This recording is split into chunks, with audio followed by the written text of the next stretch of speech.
Okay. So good morning, good afternoon to one and all, whatever it can be. So today in this session, we will be discussing about your second unit. Okay. So your second unit actually consists of something called as IoT and M2M. So basically this IoT and M2M. So in the first unit, we actually discussed about something called as the definition of IoT, and followed with that we discussed about the different characteristics what we have with respect to your IoT.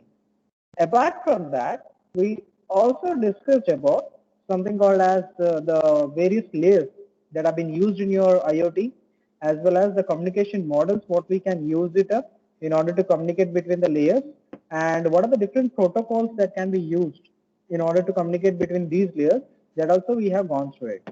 And after that, we discussed about something called as application program interfaces.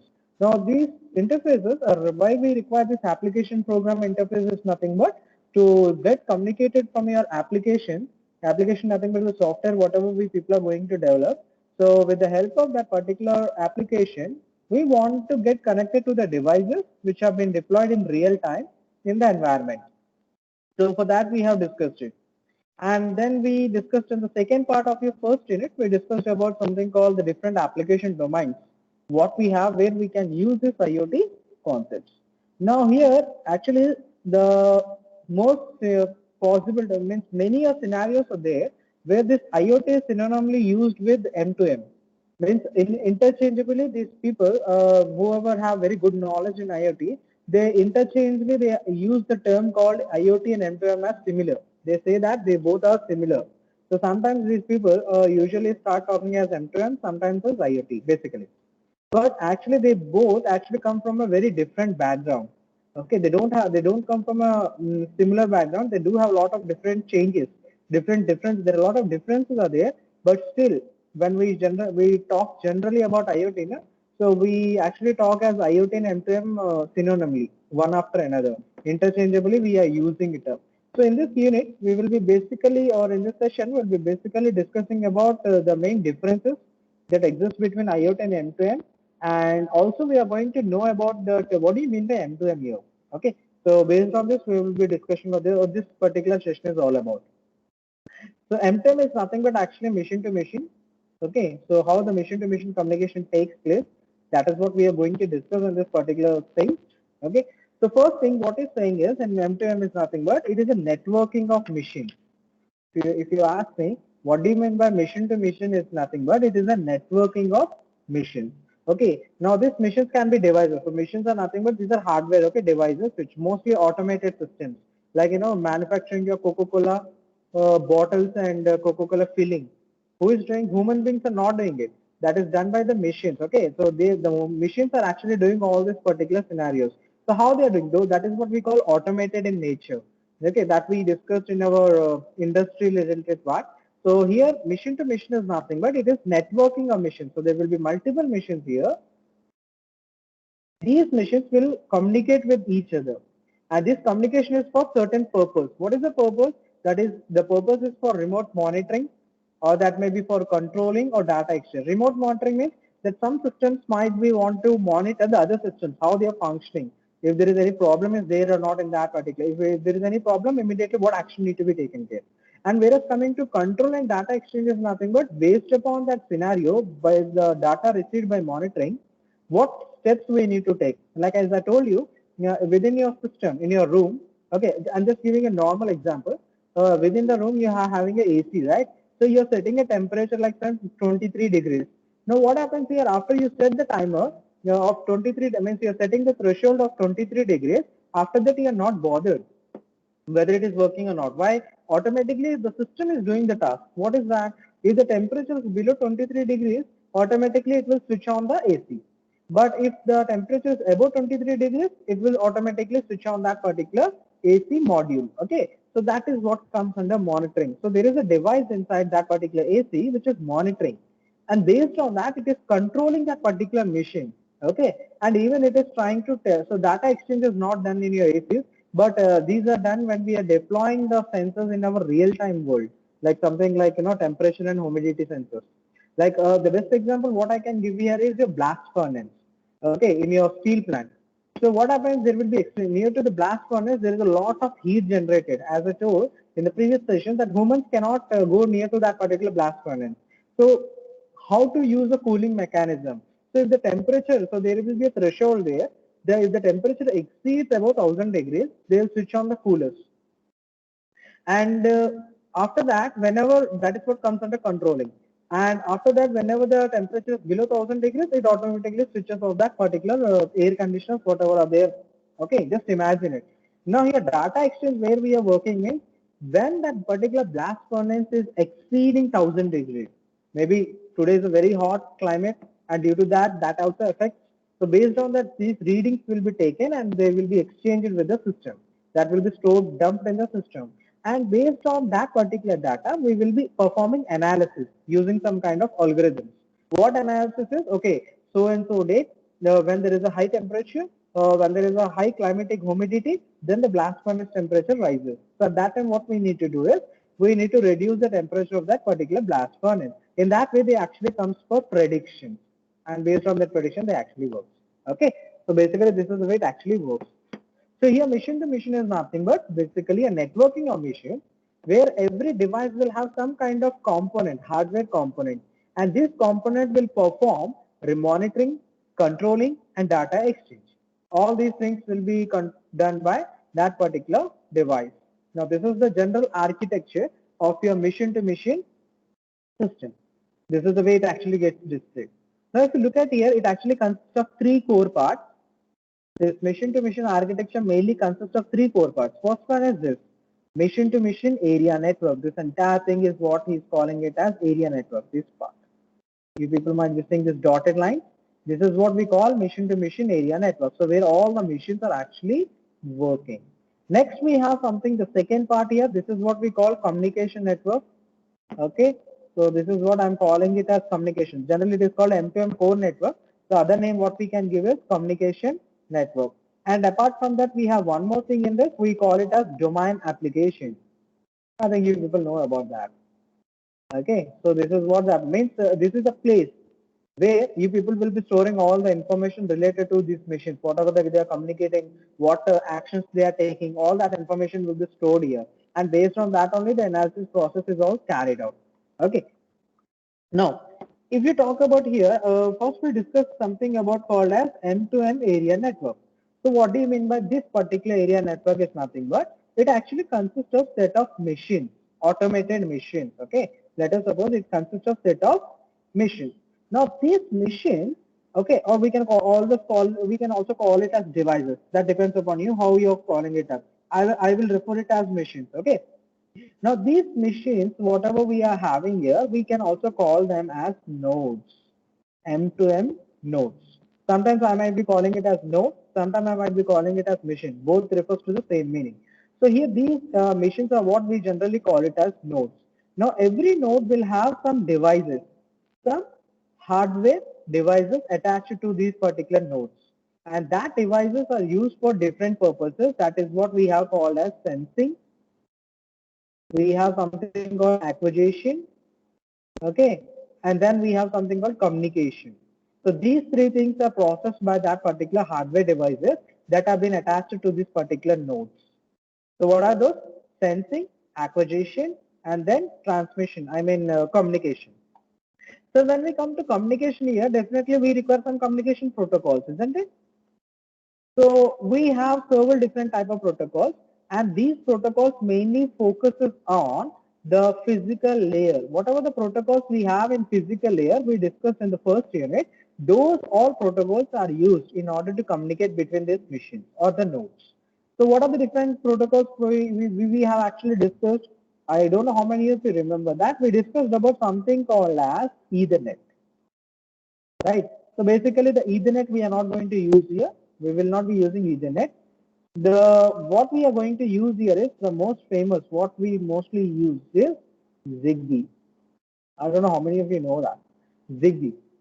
So one of the relative of Zigbee is people are already using in a mobile phones, Bluetooth.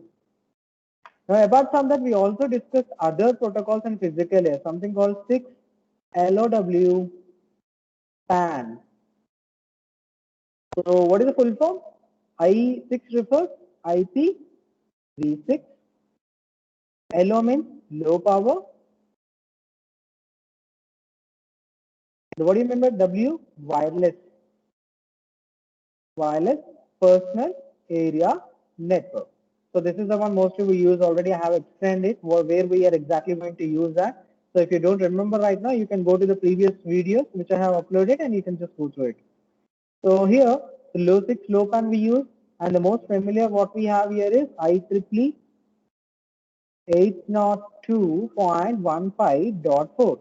Apart from that, we have MBuzz. Well, these all are what we call it as communication protocols.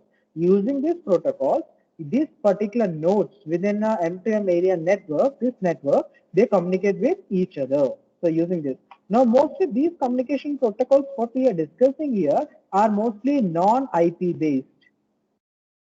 And I think non-IP based. I think you people can understand what do you mean by IP based. If you're using Ethernet here, so definitely you people have to provide IP information. But here, since we are, like for example, your mobile phones are there. Your mobile phones, you have two mobile phones. You're connecting with the help of a Bluetooth. That doesn't require any IP address. That simply connects with that Bluetooth channel. Okay, using a Bluetooth, we have a frequency. Using that frequency, the two mobile phones are getting communicated, but they are not getting communicated using some kind of IP. When we require IP here, only when we are communicating that particular device with another device which is located, we are connecting with the help of an internet. Bluetooth never uses internet here, isn't it? So here doesn't require IP. Whenever you're connecting your system to the other system using internet or networking, then definitely you require IP. So here these protocols, whatever we are discussing, in order to communicate between these particular nodes, those are purely non-IP based protocols. They doesn't require IP. But they do exist some problem here. What is the problem that exists is, well, within the M2M area network, they can communicate. Like these two devices might be using Zigbee, maybe these two might be using Bluetooth or something like that. It might be using MBuzz, whatever I have explained it. So these might be using like this and they're communicating. But overall network has to be provided. What we are saying here, M2M area network. So in order to provide the entire network, we require communication. Okay, we require, so remember communication protocol is required for one-to-one communication. Protocols are used for one-to-one node communication. But in order to set up an entire network, we require communication network. So using this communication network, we actually perform the task. Now this communication network is actually IP based. It can also be IP based and non-IP, but mostly it is IP based. Why it is IP based is, well, this particular area, whatever we are discussing right now, if it wants to communicate with this particular area, this is another M2M area network. This is another M2M area network. Now, if these devices want to communicate with this network, they cannot do that with the help of a communication protocols, what we discussed, like Zigbee and Bluetooth, they cannot. Why? This is entirely a different region. This is another different region. This is entirely a different region. So in order to communicate there, we definitely require IP-based protocols. Then communication networks comes into picture. There's a lot of difference between communication protocols, communication network. Communication networks are used for establishing communication to this entire network, whereas communication protocols are used to provide connections between node to node. Okay, so that you should have a clarity here. So there comes communication network. So now this is mostly IP based. So using which this particular network can communicate with the other networks which are present here. Okay, so this is the way it actually works. Now, since this network has to get communicated with another network here, so definitely there should be intermediate something to get communicated. Communication network is there, but that has to be connected to other ones. So we have something called as M2M gateway. Okay, so this M2M gateway is purely based on communication protocols which are native to M2M area network. Okay, this M2M. Well, I'll show you the internal diagram. You people might be seeing a small device here, which is what we are calling it. Yes, this is something like a router, you might assume it. Now, within this router, there are a lot of functionalities are there. Using this, we will be communicating to the other networks. This is another wired network. Okay, so we are communicating from here to here, and from here, the data is actually getting transmitted to M2M application. Same way here also using the gateway, it is connected to the wireless network. So wired or wireless, we discussed TCP and UDP. We already discussed. So here it can be either wide network or wireless. Now using this, it is actually storing the information in this application domain. Okay, what we have, and from here the analysis part is actually done. Okay, so let me show you the diagram related to an M2M gateway. Okay, so remember now this is the nodes what we have. This is the gateway. Now I'm going to show you the diagram with respect to the M2M gateway. Well, whatever I've explained using the diagram, this is what I have represented here. So if it is what is saying, M2M is nothing but the network of machines, which will be, so their nodes, whatever, or we can call it as M2M nodes. Now that nodes actually communicate using these particular local area networks, what we discussed in the physical layer we do have. ZigBee, Bluetooth, Modbus, MBus, this all comes under your network. So the communicate, please remember this because we will be discussing about the differences between IoT and M2, then you should be in a position to explain it. You will usually understand how it exactly works. Now the communication network provides connectivity to M2M area networks. I think you might have understood. So the network protocol is different. Protocol is actually meant for communication between node to node within a network. Within a network, communication protocol provides connections between node to node within a network. Whereas coming to communication network, it provides connectivity between two different area networks. This is M2M area network. This is another M2M area network. So in order to provide communication, we require communication network, and this is purely IP based. Okay, and it can be wired or wireless, but IP based it is the one which you are using. So here what is saying non-obvious, that's what he's saying, that networks what we have, and this is the diagram related to that. Yeah, this here it is. Now let me explain, let me take some time to explain this so that you can easily understand what's exactly happening here. Now this is the internal diagram of your gateway. So in the previous diagram, I have shown you something like a rectangle kind of box, which I am talking as M2M gateway. Now the internal structure is this of your M2M gateway. Now here, if you look at it, the M2M diagram, okay, it is actually connected.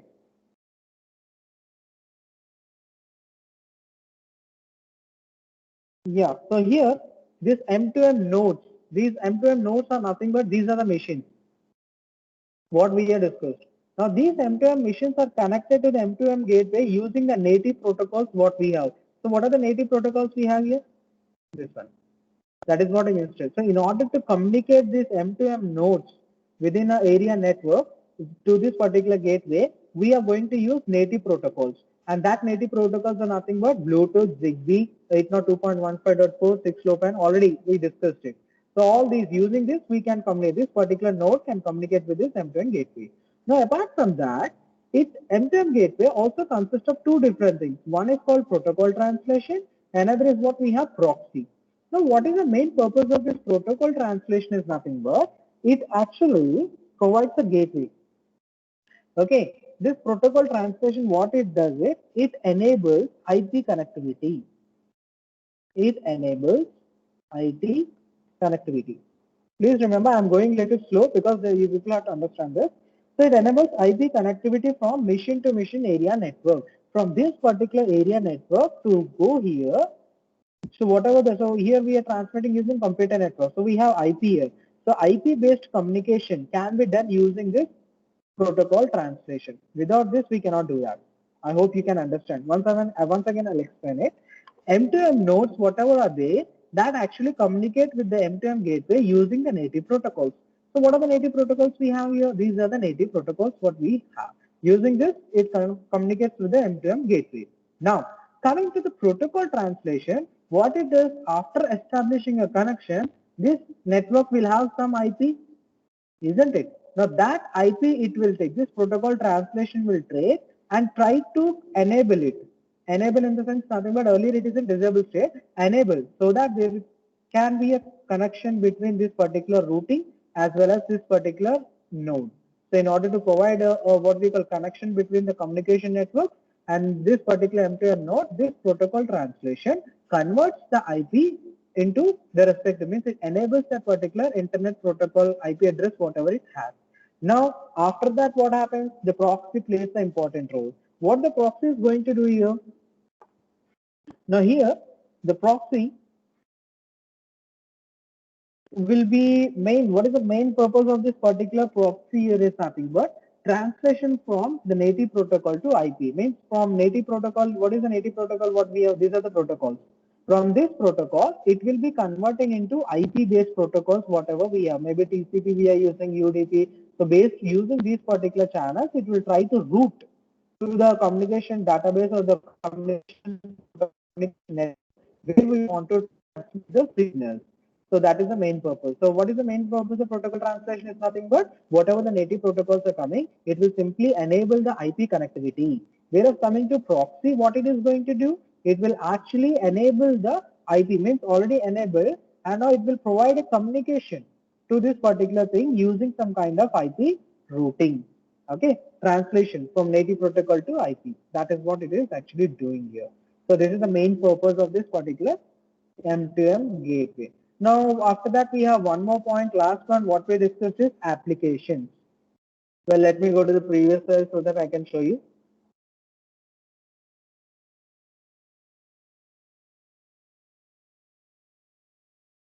Yeah. So here we discussed about M2M area network. You understood how we are using it. In short, these nodes will communicate with each other using communication protocols, which we have different type of protocols that we have seen it, native protocols. Then these we require a communication network in order to make this area network communicate with another area network. For that we use M2M gateway. So we have seen the structure of the M2M gateway, which actually consists of three things: native protocols, protocol translation, and proxy. Now using this, we can communicate to this particular communication network. From here, the data will be transmitted into your M2M application. So this application is the third part.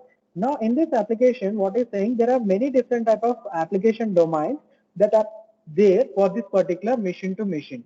What are there? And we already discussed in your IoT application domains. We have industry, smart industries, right? Oh, sorry.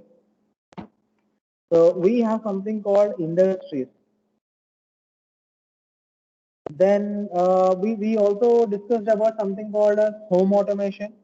We have seen in the previous sessions home automation, isn't it? So that comes under this. Then we have something called smart grids. Smart grids. Now all these things comes under this particular application. This M2M application means it may be supporting industry, it may be supporting home automation, smart grids. We have one more thing called smart metering. Smart metering. What do you mean by smart metering here is nothing but based upon how much electricity you people are using in your home, based on that they will be charging you. That's what comes under smart metering. If you let us suppose today you have a function at home. Okay, so definitely a lot of guests will come. So you need to arrange some additional lights. So based on that you have to pay. Regular days you might be using few tube lights as well as one TV and one refrigerator. Based on that you will be getting the bill. That is what it means to say smart metering. But whenever we have functions, we require more because lot of family people will come. They all will be requiring acquiring different rooms. Multiple bulbs will be glowing, multiple lights, multiple fans. So definitely at that time what happens, based upon the utilization, you will be given the bill. So that is what comes under here smart metering, mostly used in smart grids. Well, let me go to the next part. Now we will discuss about the differences between, I think it is very clear related to your M2M introduction. That is what M2M introduction what we have. So all this we have seen it. Now we will see some of the differences between IoT and M2M. Since we are saying that we can use IoT and M2M interchangeably, but still it does have some differences. As I told you, they are from actually two different backgrounds. They are not from the same background. So definitely they will be having different differences, and that differences we are going to discuss. The first one what we have here is communication protocol. So here coming to the communication protocol, what is saying is M2M mainly focuses on machines. M2M mainly focuses on machines. Then you can ask, sir, what about IoT then? Well, IoT mainly focuses on software. That's the difference. I hope you are getting clear. M2M mainly focuses on mission. Missions means which have been deployed in the environment. So nothing but your nodes. In the previous diagram, you have seen automated missions. So M2M mainly focuses on mission.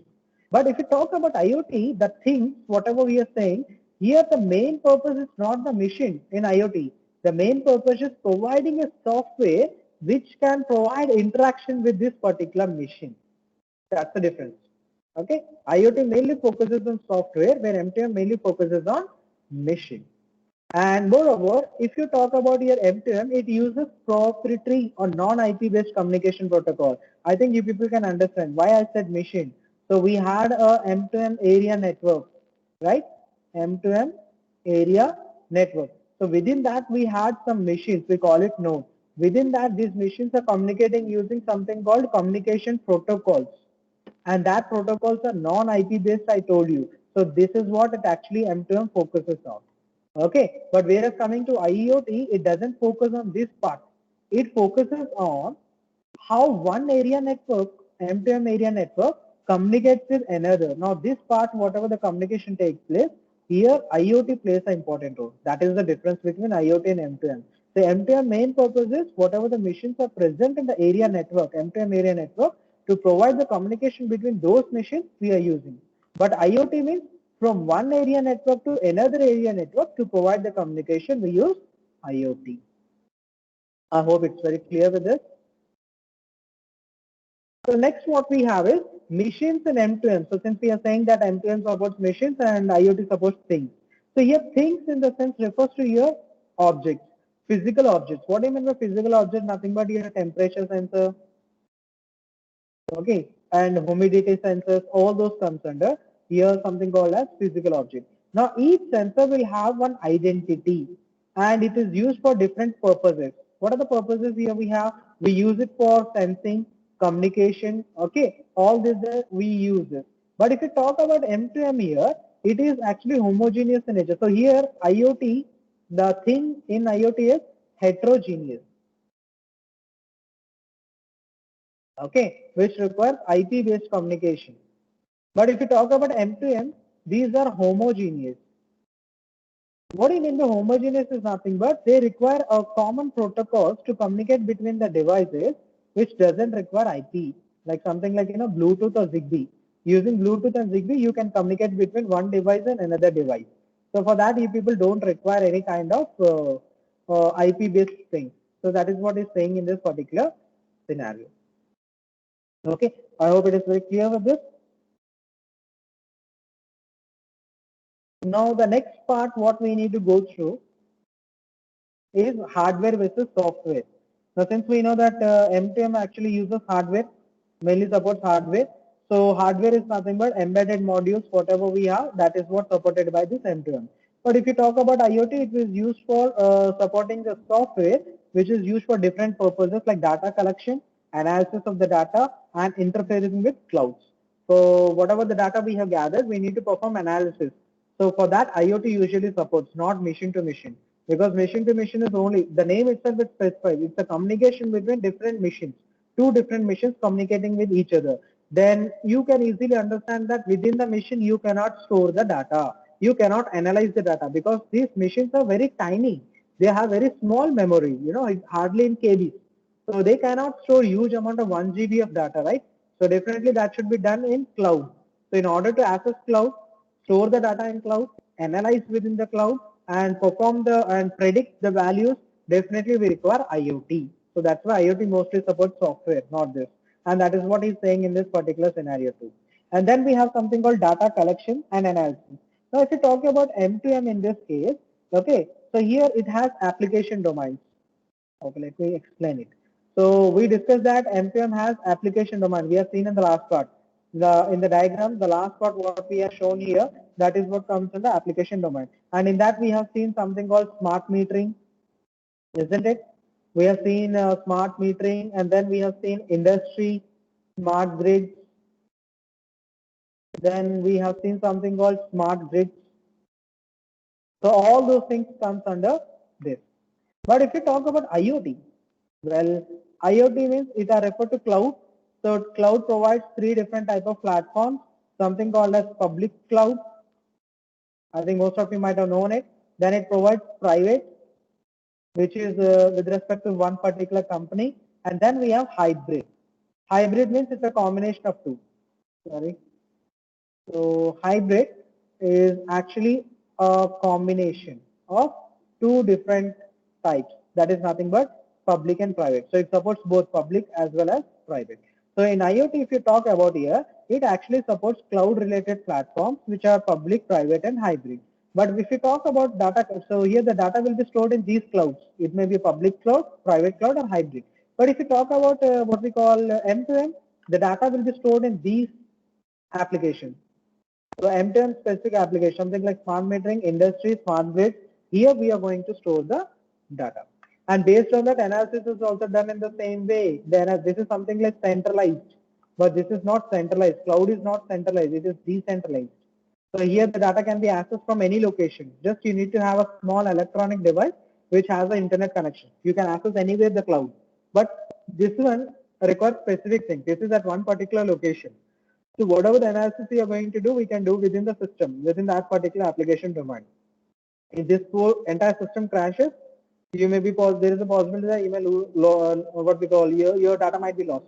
But if you talk about IoT here, since we are storing in cloud, so either if one of the cloud is not working, still your data can be accessed from other clouds. There will be multiple images of your data, whatever you people are storing. So that is the difference what we have related to your data collection and data analysis.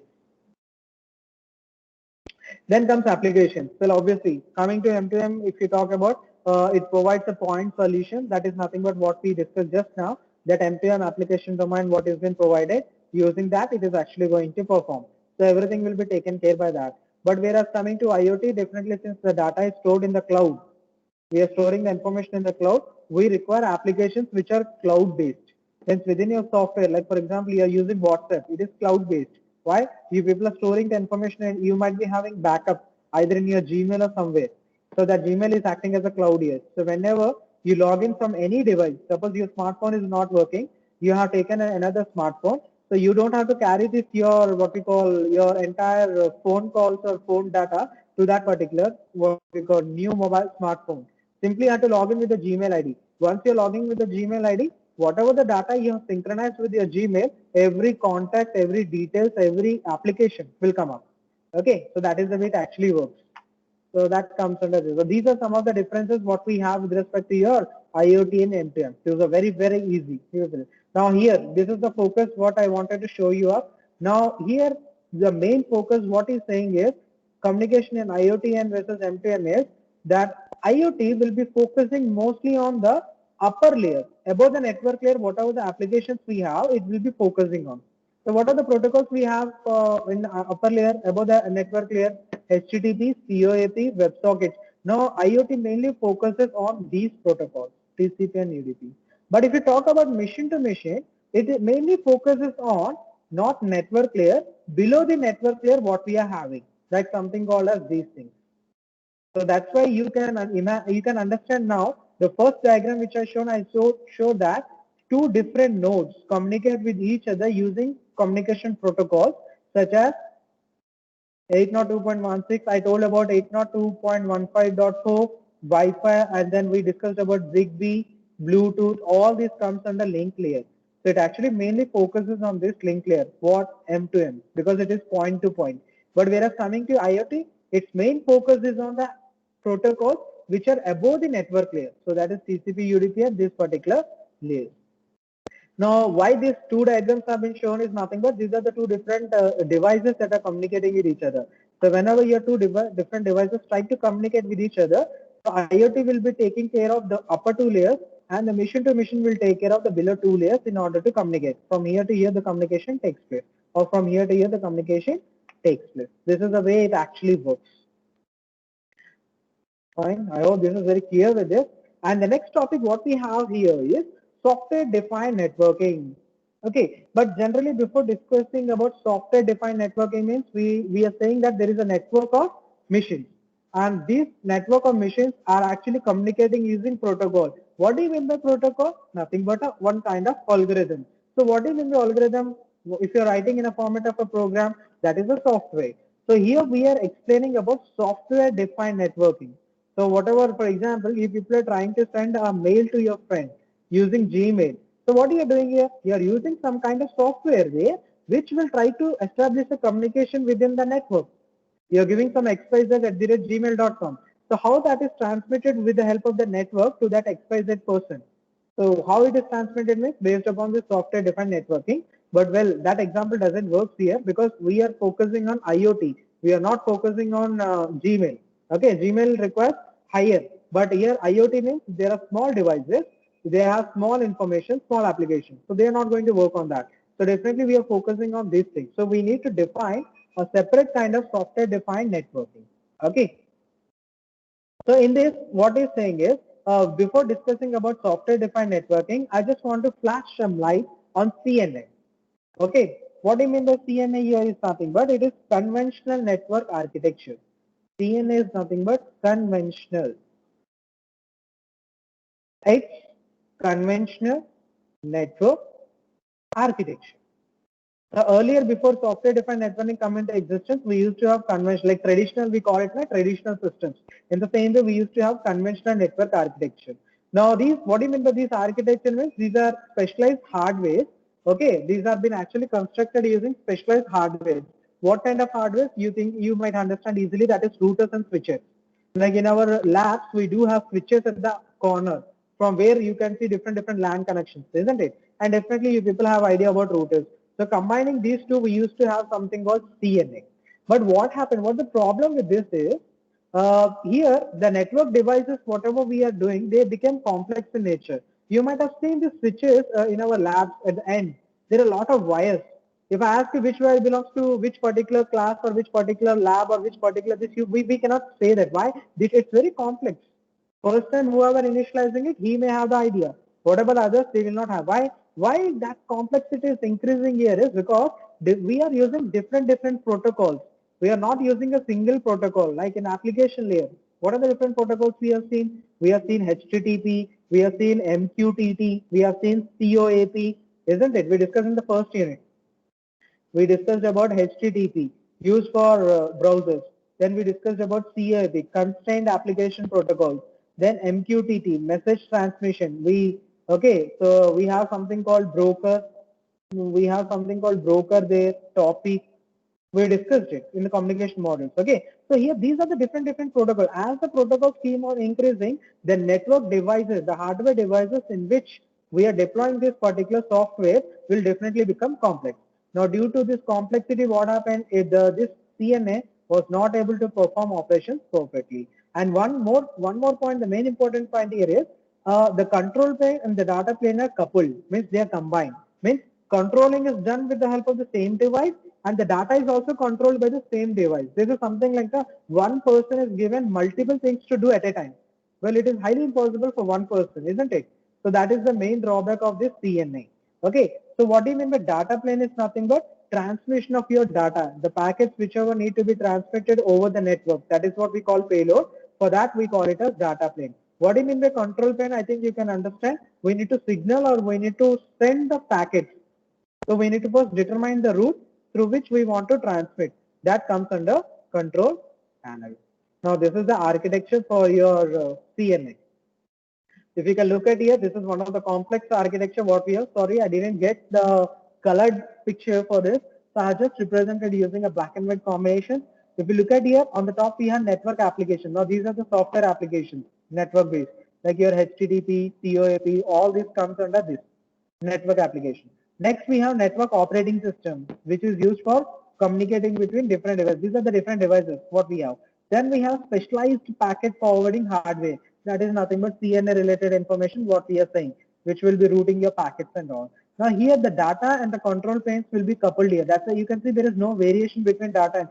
So here the operating system will maintain the data like this, and same way it is the one which will send the data to the other network. So both will be managed by this particular operating devices as well as this operating network. So it becomes very complex.